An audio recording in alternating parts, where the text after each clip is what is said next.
सभी भक्तों को श्री शिवाय नमस्तुभ्यम।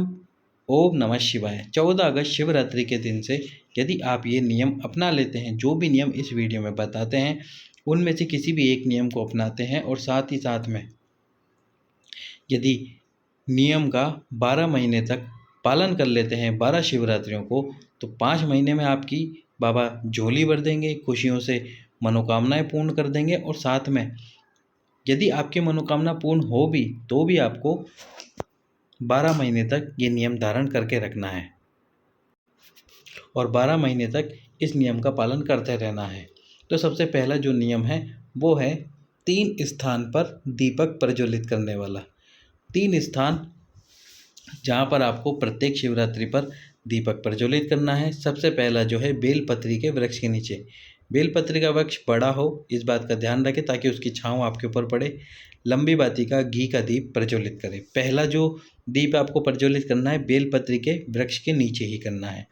दूसरा दीप आप प्रज्वलित करेंगे भगवान शंकर की चौखट पर, बाहर की तरफ दीप रखना है, अंदर की तरफ नहीं रखना है।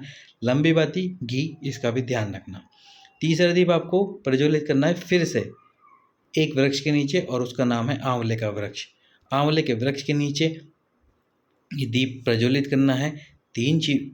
प्रत्येक शिवरात्रि को इन 3 जगहों पर दीप प्रज्वलित करते रहिए, बाबा आपकी मनोकामना जरूर पूर्ण करेंगे। अब अगले नियम की तरफ चलते हैं। अगला जो नियम है वो है 5 बेलपत्र वाला। 5 बेलपत्र वाला जो नियम है वो ही एक ऐसा नियम है जो कि टूट नहीं सकता। वो क्यों नहीं टूट सकता? वो इसलिए क्योंकि इस नियम में आपको आपके साथ में एक व्यक्ति को और लेना है आपके घर से ही। जैसे कि आप एक व्यक्ति को ले लेते हैं अपने घर से और आप दोनों नियम कर रहे हैं, नियम बना लिया है, प्रत्येक शिवरात्रि को जाते हैं। अब मान लीजिए दोनों में से किसी भी एक व्यक्ति जो कि शिवरात्रि को नहीं जा पाता, क्या वो रजस्वला धर्म की वजह से वो महिला नहीं जा पाती या फिर पुरुष या फिर किसी और कारण से शिवरात्रि को नहीं जा पाते, तो जैसे आपने और उन्होंने, आपके घर के सदस्य ने 9 शिवरात्रियाँ कर ली, एक साथ आपने 9 शिवरात्रियाँ कर ली।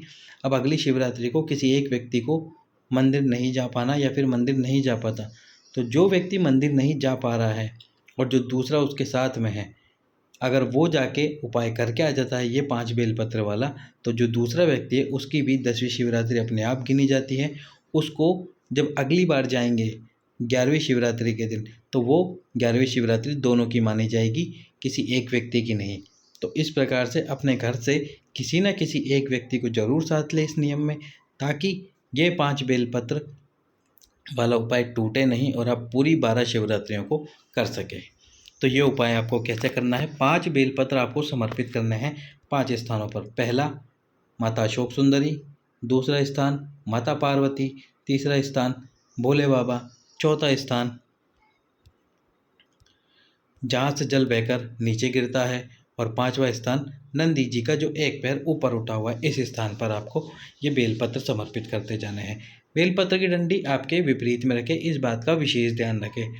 ये 5 बेलपत्र प्रत्येक शिवरात्रि पर आपकी मनोकामना बोलते हुए समर्पित कीजिए, निश्चित रूप से आपकी वह मनोकामना पूर्ण कर देंगे भोलेनाथ। अब चलते हैं अगले नियम की तरफ। अगला जो नियम है वो है एक बेलपत्र वाला नियम। इसमें आपको क्या करना है, एक बेलपत्र लेना है, जैसे कि ये बेलपत्र है एक, ये बेलपत्र है एक।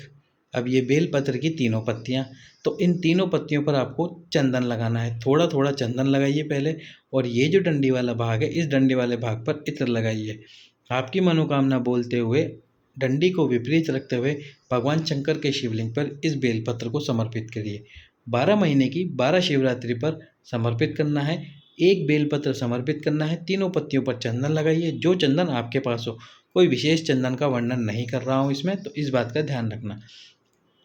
डंडी पर इत्र लगाकर भगवान शंकर को समर्पित कर देना। अब यदि मान लो डंडी पर इत्र नहीं लगा पाओ, तो आपकी दोनों उंगलियों पर इत्र लगा लो और फिर डंडी को पकड़ लो, ताकि डंडी पर इत्र लग जाए, और फिर भगवान शंकर को समर्पित करो आपकी मनोकामना को बोलते हुए।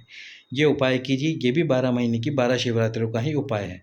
अगले उपाय की तरफ चलते हैं। अगला जो उपाय है वो है 4 स्थानों पर दीपक प्रज्वलित करना। 4 स्थानों पर दीपक प्रज्वलित करना है, जिसमें पहला स्थान है बेलपत्री का वृक्ष, बेलपत्री के वृक्ष के नीचे दीपक प्रज्वलित करें। दूसरा है आंवले के वृक्ष के नीचे। तीसरा है महादेव भोलेनाथ की चौखट पर, द्वार पर।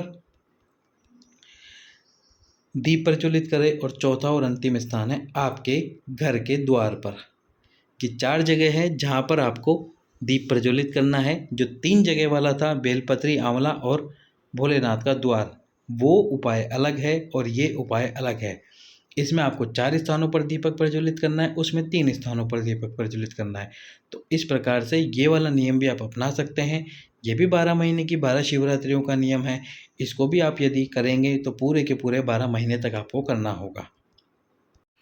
अब अगले नियम की तरफ चलते हैं। अगला जो नियम है वो है 3 शिवरात्रियों का नियम। 3 शिवरात्रि आपको बेलपत्री के वृक्ष के नीचे एक बेलपत्र आपकी मनोकामना बोलते हुए समर्पित करना है।